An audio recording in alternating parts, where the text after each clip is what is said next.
Hello everyone, कैसे हैं आप सब। आज हम बात करेंगे सेक्शन 139(8)A। 139(8)A सेक्शन किसके लिए है? Updated return. किसके लिए है? अपडेटेड रिटर्न के लिए। ये सेक्शन बजट 2022 में क्या किया गया है? इंट्रोड्यूस किया गया है बजट 2022 में। और एप्लीकेबल कब से होगा? ये 1/4/2022 से। 1/4/2022 से। तो अब बात करते हैं इस सेक्शन का बेनिफिट कौन कौन ले सकता है। सभी पर्सन क्या कर सकते हैं? अपनी अपडेटेड रिटर्न फाइल कर सकते हैं, चाहे इंडिविजुअल है, एचयूएफ है, फर्म है, एओपी है, बीओआई है, कंपनी है, चाहे उन्होंने पहले रिटर्न फाइल कर रखी थी या नहीं की थी, ओरिजिनल रिटर्न या बिलेटेड रिटर्न फाइल की थी या रिवाइज रिटर्न फाइल की थी, तो भी हम इस सेक्शन का बेनिफिट ले सकते हैं। बट क्या कुछ एक्सेप्शन है? उन कंडीशन में क्या हम नहीं कर पाएंगे? अपडेटेड रिटर्न फाइल नहीं कर पाएंगे। उससे पहले एक्सेप्शन को समझने से पहले हम इस सेक्शन को लाने का गवर्नमेंट का मोटिव समझते हैं। तो गवर्नमेंट का मोटिव था कि ये हमारी क्या करे, रेवेन्यू को इंक्रीज किया जाए। तो कोई जिसने इनकम रह गई थी पहले, कोई छुपा ली थी या फाइल नहीं की थी या भूल गए थे, तो उसको अपनी रिटर्न को अपडेट करके उस रिटर्न पर अपना टैक्स पे कर दे, इसलिए ये सेक्शन इंट्रोड्यूस किया गया। तो कब कब हम अपडेटेड रिटर्न फाइल नहीं कर पाएंगे? जब टैक्स लायबिलिटी क्या हो रही है, हमारी रिड्यूस हो रही है। टैक्स लायबिलिटी क्या हो रही है? रिड्यूस कर रहे हैं, तो हम अपडेटेड रिटर्न फाइल नहीं कर पाएंगे। या क्या कर रहे हैं? हम रिफंड को इंक्रीज कर रहे हैं। रिफंड को क्या कर रहे हैं? इंक्रीज कर रहे हैं, तो भी अपडेटेड रिटर्न फाइल नहीं कर पाएंगे। या सर्च और सर्वे चल रहा है ऑलरेडी, तो भी अपडेटेड रिटर्न फाइल नहीं कर पाएंगे। और अपडेटेड रिटर्न हमने ऑलरेडी क्या कर दी है? फाइल कर दी है, तो भी हम फिर से अपडेटेड रिटर्न फाइल नहीं कर पाएंगे। तो ये वन टाइम फैसिलिटी है कि एक बार ही अपडेटेड रिटर्न फाइल कर पाएंगे, तो सेकंड टाइम हम अपडेटेड रिटर्न फाइल नहीं कर पाएंगे। या डिपार्टमेंट का क्या चल रहा है? असेसमेंट चल रहा है, या हम रिटर्न ऑफ लॉस फाइल करना चाहते हैं, लॉस की रिटर्न फाइल करना चाहते हैं, तो भी हम अपडेटेड रिटर्न फाइल नहीं कर पाएंगे।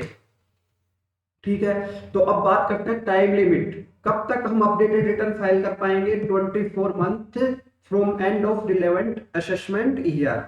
तो हमें टाइम कितना मिल गया? 24 महीने का हमें टाइम मिल गया अपडेटेड रिटर्न फाइल करने का।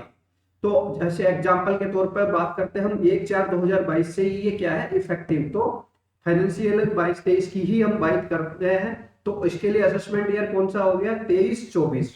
तो 23-24 की अपडेटेड रिटर्न हम कब तक फाइल कर पाएंगे? मार्च 2026 तक क्या कर सकते हैं? हम अपनी अपडेटेड रिटर्न को फाइल कर सकते हैं।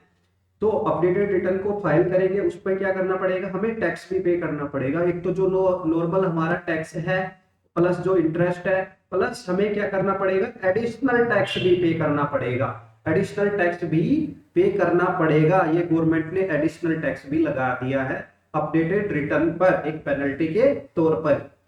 तो दो केसेस हो सकते हैं, या तो हमने पहले कोई रिटर्न ही फाइल नहीं की थी, ओरिजिनल रिटर्न फाइल ही नहीं कर रखी थी, या फिर हमने रिटर्न फाइल कर रखी थी पहले, तो भी हम क्या कर सकते हैं? दोनों केसेस में हम अपडेटेड रिटर्न फाइल कर सकते हैं। और जो हमारा टीडीएस था, टीसीएस था, या टैक्स जो पहले पे कर रखा था हमने, वो सबका बेनिफिट क्रेडिट लेके जो एक्स्ट्रा लायबिलिटी आएगी उसको डिपॉजिट करके क्या कर सकते हैं? हम अपनी अपडेटेड रिटर्न को फाइल कर देंगे। अब एडिशनल टैक्स कितना पे करना पड़ेगा? अगर 12 महीने के अंदर हम अपडेटेड रिटर्न फाइल कर देते हैं तो कितना करना पड़ेगा? 25%।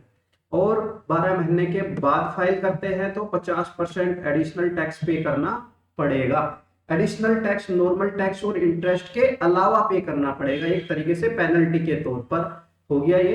तो ये कैलकुलेट कैसे होगा? टैक्स एंड इंटरेस्ट जो पेबल होगा हमारा, मान लो हमने रिटर्न फाइल की और उस पर आ रहा है हमारा 10,000, क्या करना? हमें पे करना है। नॉर्मल टैक्स प्लस इंटरेस्ट हमारा कितना बन रहा है? 10,000 बन रहा है। तो अगर 12 महीने के अंदर फाइल करते हैं तो 2500 रुपए का क्या करना पड़ेगा? हमें एडिशनल टैक्स भी और पे करना पड़ेगा। जो नॉर्मल टैक्स बना उस पर 2500 रुपए का एडिशनल टैक्स भी पे करना पड़ेगा। तो कितना टोटल पे करना पड़ेगा? हमें 12,500 रुपए का हमें डिपॉजिट करवाना पड़ेगा। और ये अगर ये हम करते फाइल 12 मंथ आफ्टर, तो क्या होता 50%। तो हमें क्या होता नॉर्मल टैक्स, मान लो हमारा 10,000 रुपए बन रहा था, तो 50% उसका क्या लग जाता एडिशनल टैक्स, तो 5,000 रुपए और पे करना पड़ता। तो ये 15,000 रुपए हमें क्या करना पड़ता, डिपॉजिट करना पड़ता, तभी हम क्या कर पाएंगे, अपडेटेड रिटर्न को फाइल कर पाएंगे। ओके जी, thank you so much. Please like and subscribe the channel for regular update. अगर आपने चैनल को अभी तक सब्सक्राइब नहीं किया है तो कृपया चैनल को सब्सक्राइब कर ले। Thank you so much.